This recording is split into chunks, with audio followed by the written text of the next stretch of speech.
প্রিয় দর্শক, আপনারা দেখতে পাচ্ছেন আমরা দক্ষিণ চট্টগ্রামের বাঁশখালী উপজেলা, যেটা খানকানাবাদ ইউনিয়ন বলে পরিচিত। তো এখানে দেখতেছেন এটা বাহাসরা পয়েন্ট। তো এটা হচ্ছে বাঁশখালী সমুদ্র সৈকত এবং মিনি কক্সবাজার নামে খ্যাত। তো আমি যেটা দেখাতে চাচ্ছি সেটা হচ্ছে এখানে উন্নয়নশীল একটা সমুদ্র সৈকত। সরকার যদি একটু এদিকে নজর দেয়, এই সমুদ্র সৈকত পরিণত হবে সরকারের রাজস্ব আয়ের ভান্ডারে পরিণত। তো আমি এখানে সংশ্লিষ্ট প্রশাসন এবং জনপ্রতিনিধি, এলাকার বিশিষ্টজনদের অনুরোধ করব, এই যে বাঁশখালী সমুদ্র সৈকতটা যদি আমরা সুন্দরভাবে যদি এটা সরকারকে উপস্থাপন করতে পারি এবং সঠিক সময়ে যদি সরকারকে আমরা এই সাগরের ঐতিহ্য এবং এই সাগরের সরকারি রাজস্ব কি আসবে সেটা যদি আমরা সরকারকে জানিয়ে দিতে পারি, তাহলে অবশ্যই এই বাঁশখালী সমুদ্র সৈকত থেকে মানে কোটি কোটি টাকা সরকারি রাজস্ব আয় হবে বলে সাধারণ মানুষের প্রত্যাশা। আমরা আসলে আজকে এখানে এসেছি একটা বিষয় অর্থাৎ তুলে ধরি আপনাদের। এই যে আমার পেছনে দেখতে পাচ্ছেন একটা সুন্দর নৌ, এই নৌয়ের দৃশ্য তারা সাগর থেকে এসে এখানে অবস্থান করতেছেন। একটু আগে দেখতে পেয়েছি এই নৌ থেকে তারা এই ছোট ছোট চিংড়ি মাছ সাগরের নৌ থেকে তুলে তারা নিয়ে যাচ্ছে এবং এটি কিন্তু এমনি বাজারে গেলে আপনার একটা 1 কেজি ছোট চিংড়ি মাছগুলো প্রায় 500-600 টাকা কেজিতে নেয়, কিন্তু এখানে আমরা দেখেছি সাগর থেকে যে ছোট ছোট চিংড়ি মাছগুলো তারা তুলতেছে সেই একেবারে তাজা জ্যান্ত চিংড়ি মাছ, ছোট্ট চিংড়ি মাছ, এগুলো কিন্তু এখানে তারা প্রতি কেজি 300 টাকা করে বিক্রি করতেছে। এখানে আরেকটা বিষয়, তারা মিনিমাম 10 কেজি 12 কেজি 20 কেজি এভাবে তোলে, সবগুলো একসাথে হলো বিক্রি করে, আবার 2-4-5 কেজি হলো বিক্রি করে। একটা বিষয় জানিয়ে রাখি, এখানে নিরাপত্তার বিষয়টা, এখানে যে এত বড় একটা সমুদ্র সৈকত, আমি আমার পেছনে একটু দেখাই, এটা এখান থেকে অনেক দূরে পয়েন্টটা দেখা যাচ্ছে। আপনারা দেখেন এই যে সমুদ্র সৈকত, মানুষের ভিড়, এখানে যে মানুষের ভিড়, মানুষ এসে এখানে আসরের পর জমাট হয়েছে এবং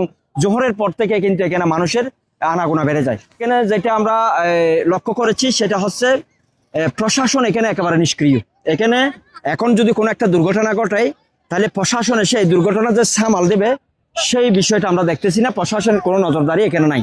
আবার এখানে যারা প্রত্যক্ষদর্শী এবং যারা ভ্রমণ পিপাসু তারা এসেছেন, কিন্তু তাদের একটা বিষয় আমি দেখেছি, সেটা হচ্ছে এখানে অধিকাংশ মানুষ বাঁশখালী থেকে এসেছেন। এটার মূল কারণ হচ্ছে এখানে শুধু বাঁশখালীর মানুষ আসার কারণ হচ্ছে বাহির থেকে আসার যোগাযোগ ব্যবস্থাটা একেবারেই সংকীর্ণ, যার কারণে এখানে দূর থেকে গাড়ি আসা খুবই টাফ হয়ে যায়। তো আমি সংশ্লিষ্ট বাঁশখালী প্রশাসন, সংশ্লিষ্ট যিনি বাঁশখালীর এমপি মহোদয় আছেন, আপনাদের দৃষ্টি আকর্ষণ করছি, অর্থাৎ এই সমুদ্র সৈকতে আসার যে রাস্তাটা, গুণগাড়ি থেকে আসার যে রাস্তাটা, এটা প্রশস্ত করা দরকার। এবং এই রাস্তার যেই আসার পর আমরা দেখতেছি রাস্তা একেবারে প্রশস্ত কম, যার কারণে একটা গাড়ি গেলে আরেকটা গাড়িকে ক্রস করতে কিন্তু গাড়ি ব্রেক করতে হয়।